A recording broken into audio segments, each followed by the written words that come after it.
Hello, welcome to the Game Rating Review Friday show. My name is Jean-Marc Lejeune, and today we're only going to talk about 5 items. It's a very slow news week, so let's count them.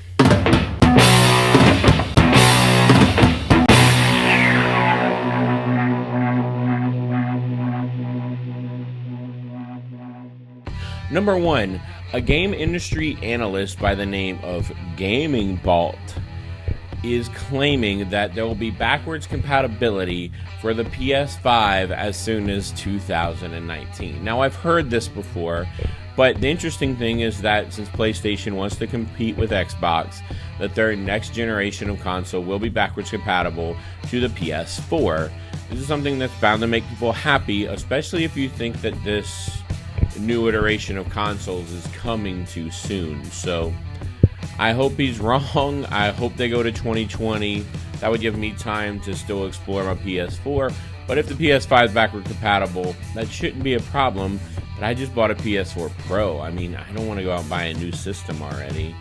So, what do you think? I don't know. Number 2, in bad news, Ni no Kuni 2 is delayed from the Level 5 development president, saying that Ni no Kuni will be pushed back to January 19th, 2018. There's a video, but my heart cannot play it because I am too toe up to actually watch it. So, yeah, that really sucks. I love Ni no Kuni 1. I thought it had some issues, but overall it was a fun experience. And I'm looking forward to the second one, and is good.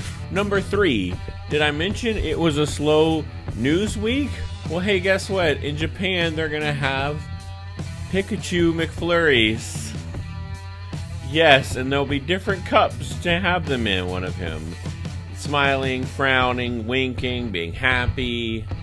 I kind of wish I lived in Japan. That looks fun. Number 4, Half-Life. The original game Half-Life that's on Steam, it got an update, inexplicably, which are causing people to wonder, does this seem more about Half-Life? Will they finally get the Half-Life sequel they've been waiting for decades on end? Who knows? I just got Half-Life on Steam. I'm hoping to do a Let's Play of it. We'll see. But, yeah, it's interesting news. It just came out of nowhere. So it could mean something. It could mean nothing, but a lot of people were speculating. Weird to end on 5, but number 5, Nintendo Switch is getting a keyboard compatibility. A company in Japan is making a keyboard for the upcoming Dragon Quest series, and you can attach the Switch remotes to it. No one knows if this keyboard's actually going to be any good, but they're looking into other keyboards that the Switch does not connect to. But this looks amazing to me. The ingenuity people have. I mean, are you going to carry this huge keyboard with the Switch controllers on it? I don't know, but if you really need to type that badly, I guess it's cool. I lied. This is the second week in the row I lied. I have a number 6. There's a Zelda-style custom arcade machine. Yes, it looks really, really cool. Has really good art and design elements. And unfortunately, you could only play this in 2 cities in California, but it still looks really cool. I'd want to run out and get my picture taken next to it. So yeah, and that's it. That's all the news I have. Now it's time for most people's favorite part of the show. Games that came out this week. Number 1, MotoGP 17 on PlayStation 4. This is basically Gran Turismo if you replaced it with motorcycles. I mean, it looked exactly like Gran Turismo. It has water effects, has guys on motorcycles who I don't know any of their names, and it looks like a racing game. I've gotten out of racing games recently, but this looks interesting. If someone had it, I would play it, but I'm not entirely interested in it. But it looks okay, I guess. But it's motorcycles racing game. And number 2, The Bellows on PSVR. This is a virtual reality game. Looks creepy, walking around. Kind of makes me wish I had a PlayStation VR. So, yeah, looks like really creepy. and you're walking around. I don't know if it's actually gonna pay off as being, crazy or whatever, but man, it just looks like something fun in PlayStation VR.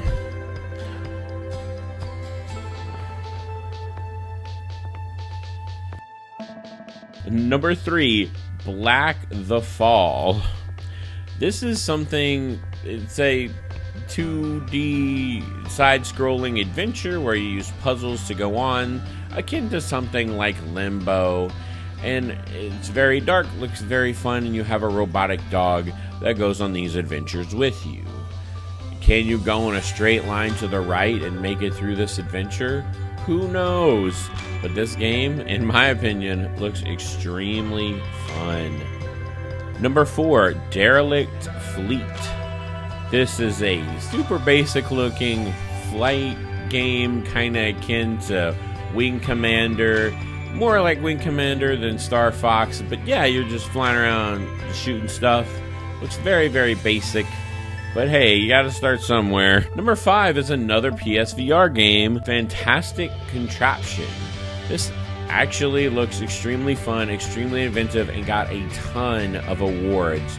You use your imagination, you come up with machines to kind of go through this little course that's developed for them. And sometimes you have to hit one thing against another thing or put balls in a hole. But it looks super fantastic, and yet again, makes me want to get PlayStation VR. Number 6, Iron Cryptical. Iron Cryptical is a twin-stick shooter. Play one-player co-op, 4 players going through a dungeon, just killing a whole bunch of creatures, getting loot, and upgrading through a cat that follows you. And that seems fun. And a little cat in there. That's always a fun time. Number 7, Serial Cleaner. It started off with this 70s-esque trailer, which was really fun, and then shows a little bit of gameplay. And it shows that you basically have to clean up a crime scene before the cops catch you or get there. Looks fun and frantic, and looks like the kind of game that I like to play. Number 8, Hunting Simulator, or as I like to call it, the murder game. You're just gonna go around killing helpless deer and helpless little rabbits and obviously helpless little pigs. You're just gonna shoot them.